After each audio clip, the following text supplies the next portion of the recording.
What's up guys, it's Chris. Today we're in the third part of this video series about engagement shoots. The first two parts were about planning a session and how to provide a great fun experience for a couple.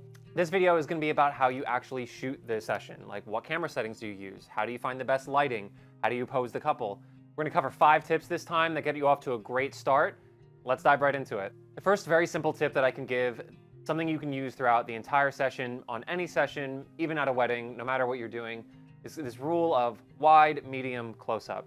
They're pretty self-explanatory. So the wide shot is going to be to kind of set the scenery, show a lot of the landscape, show the background, and just maybe have the couple doing something pretty simple, like just walking or just standing together, just to kind of get the mood going into the photos. Next is going to be a medium shot, which is basically you're going to move in a little bit closer. You can zoom in. If you have prime lenses, obviously walk in a little bit closer. And you're going to just get something that's maybe waist up. It's kind of showing off their expressions a little bit more, not so much about the scenery, although you can still see a little bit of it. Again, this is about getting a little bit more of the emotion and energy of the couple themselves. And finally, you can move in a little bit closer to get a detail shot. Now this can be, especially the engagement ring is the obvious thing to go for. I always like to get a lot of shots of the engagement ring in different lighting, different positions throughout an engagement session. If you have a macro lens, that could be really cool to bring. You can get like a really super close detail shot of the engagement ring. But I find that something like in the range of 70 to 200 millimeter, works really well. That can be as simple as the ring just being on the bride's hand, and that's just up on the groom's like neck or on his chest, or they're holding hands or something simple like that. Or you can take the ring off and pose it in an actual part of the scenery. Just obviously don't lose it, right? Don't drop it somewhere where you're gonna lose it. So be super careful if you do take the engagement ring off. But aside from just the engagement ring, you can get much more of a close-up shot of the couple's faces, even if it's just one of them, like a little bit more intimate on just their expression. And of course, you can get detail shots of other important items that they have, like their shoes, parts of their outfits. They have a specific jewelry that's really nice. You can kind of just get a close detail of that. But again, following this pattern of a wide, medium, and then close-up shot is really gonna make sure that you get the full range of the scenery that you're using, as well as the details and intimate emotions of the couple. Tip number 2 is about backlighting, like using the sun behind the couple to create a really nice kind of glow around their outline and their hair. You wanna try to make sure that the light isn't too harsh on them, like it's not blowing out parts of their faces, or it's not flaring too much into your camera, because you're gonna lose a lot of detail and contrast that way. But sometimes using that flare into the camera can be cool. So maybe get a couple shots like that, but make sure you get some other more solid shots where the sun can be blocked by the couple themselves, or a tree that's in between you and the sun, or a building or something like that, just so that you make sure you get the highest amount of sharpness and detail. This kind of backlighting can pretty much be achieved most times of the day, but obviously during sunset, or really the golden hour, like 1 to 2 hours before sunset, is really the best. That's when the sun is at a low angle. It's creating a little bit more of an orange light. So it really looks a lot better if you can get it a little bit closer to sunset time. Tip number 3, it's gonna be about lighting as well, but it's just about generally finding the best light for a type of photo.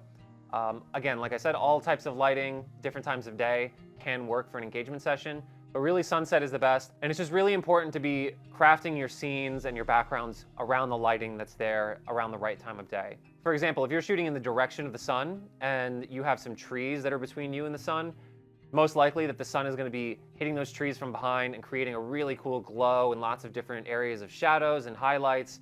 The bokeh is going to look really nice on those. However, if you're shooting away from the sun towards other trees, the light can come off a little bit more flat and a little bit dull.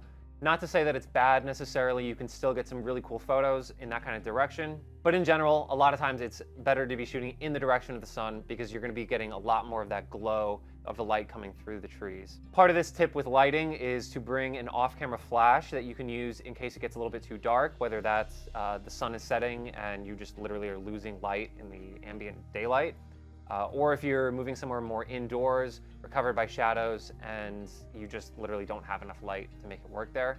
Having an off-camera flash can be a really easy way to just add one extra pop of light, brings in a lot more details and colors into the couple, and you're not gonna have to be playing around in Lightroom or Photoshop too much with changing the exposure, and you're gonna have a lot of extra grain that doesn't always look that great. If you can just have that one off-camera flash, whether that's on a light stand, or if it's literally as simple as sometimes just putting it on the ground, if you really have no other options. Using an off-camera flash is really not as hard as you think it would be before you start getting into it. I remember I was pretty intimidated by ever using off-camera flash.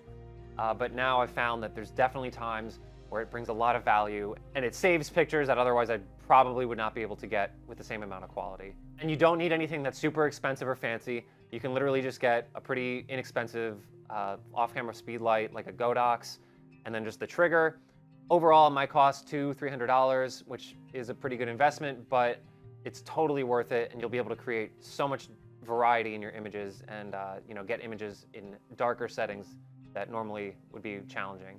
Tip number 4, camera settings. We'll break this down into shutter speed, aperture, and ISO, how they work differently, which ones are important, and how you can use each one a little bit differently and sometimes break the rules in order to get something that's really cool. So starting with shutter speed, in general, if you want to be getting sharp images, especially of people where they're moving a little bit, you want to be at least 1/250th of a second, if not faster. I mean, being faster, closer to like 1/8000th of a second, it definitely doesn't hurt to be faster, but you're just gonna be losing exposure. So trying to be around 1/250, 1/500 is a really safe space where you're not gonna be getting any motion blur and you're still letting in a lot of ambient light. However, remember that sometimes rules can be broken for a cool effect. You can do something a little bit more slower shutter speed, even maybe take your camera and move it in and out, zoom in and out, twist the camera. You can get some really cool effects by just trying to play around with that. Now, I wouldn't deliver an entire gallery with all blurry photos and trying to be super exotic with my creativity, but throwing in a few of them here and there adds a little bit of zest to your portfolio that it doesn't hurt to just try to do that. Next up is aperture. There's really no right or wrong with how you use your aperture. I mean, a lot of people obviously say that having a more shallow depth of field, shooting closer to like f1.4, f2.8, you're gonna get a lot more blur in the background, and that makes things look a lot more cool and professional. Obviously, a lot of the times, that is what I'm shooting at, closer to like that 2.8 range. However, there's definitely reasons that you would wanna go for a higher aperture, like f9, let's say.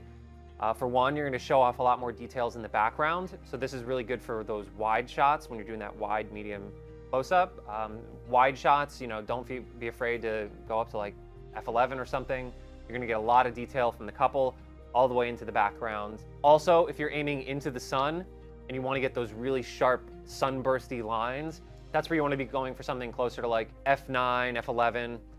That's what kind of creates those harsh edges in the blades of the aperture, and that's how you get that really cool sunburst. So again, always experiment, be going between different apertures, finding what you like, including more detail by having a more tight aperture, or getting more of that blurred background with more open aperture.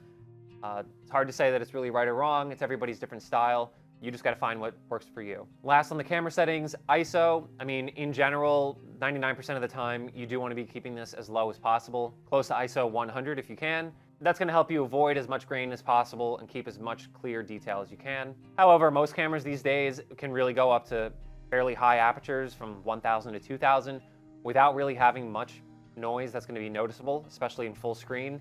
Obviously, if you go crazy zooming in, pixel peeping, you're going to be able to see a lot more of that grain. But for the most part, people don't really care. And to be honest, it's kind of understood in photography that there's going to be grain in photos. I mean, that's how film was for 100 years or longer. So people aren't really bothered if there's a little bit of grain. They don't really notice that as an issue most of the time. And obviously, if you're getting into a darker scenario where you're indoors and you can't be really using a flash, or it's just getting later in the day and you're outside and the sun is setting, if you got to get the shot, you got to get the shot. So if you have to go up to like 3,000, 6,000, 10,000 ISO or higher, it's better to have a shot that looks grainy than to not have a shot at all. So again, use your ISO as best as possible, but don't be afraid to raise it if you really need to.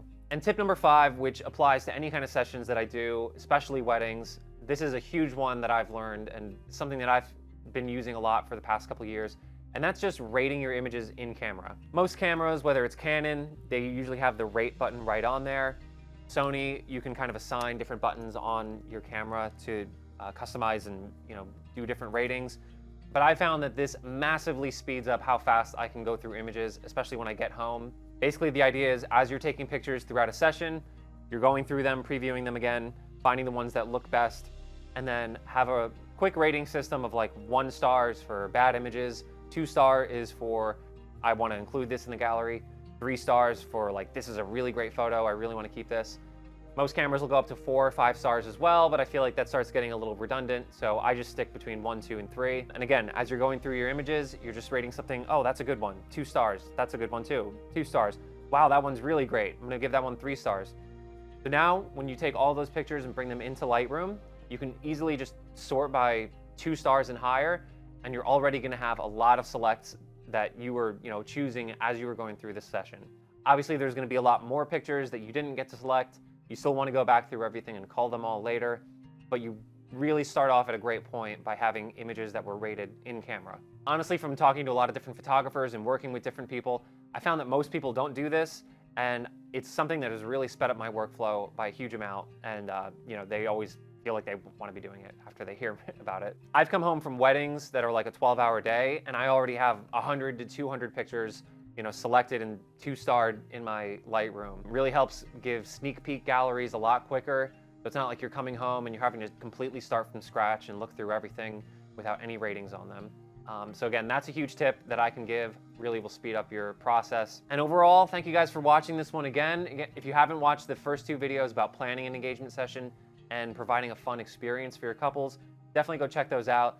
They're on my channel, but thank you for watching this one, and keep an eye out for the next video, which is going to be about editing and delivering photos to your couples. Thanks again. Have a great day, guys.